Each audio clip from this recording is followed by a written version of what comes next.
అన్నా ఈడు మన చెల్లిని ఆస్తి కోసం లవ్ చేస్తున్నాడు అన్నా. ఎరా చెప్పేది నిజమేనా? మా చెల్లిని ఆస్తి కోసం లవ్ చేస్తున్నావా? మీ ఆస్తి ఎవరికి కావాలి? నేను మీ చెల్లిని ప్రేమించా, మీ ఆస్తిని కాదు. అంటే ఇప్పుడు 20 లక్షలు పెట్టి పెళ్లి చేసి బంగారం కట్నం అన్ని ఇయ్యాలా? మీ డబ్బు నా వెంట్రుకతో సమానం. మీ డబ్బు బంగారు ఎవరికి అక్కర్లేదు.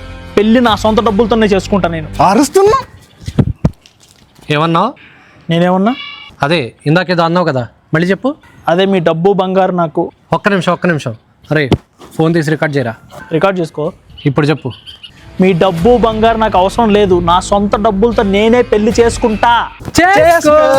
అసలే మా చెల్లెలకి ఇన్ని రోజుల నుంచి ఎలా పెళ్లి చేయాలో అర్థం కాకపోతే నువ్వేమో ముట్లా పడ్డావు. అంటే అలా కాదండి. నేను ఇదిగో నువ్వు మళ్ళీ మాట మార్చకూడదు. నీ వీడియో నా దగ్గరే ఉంది.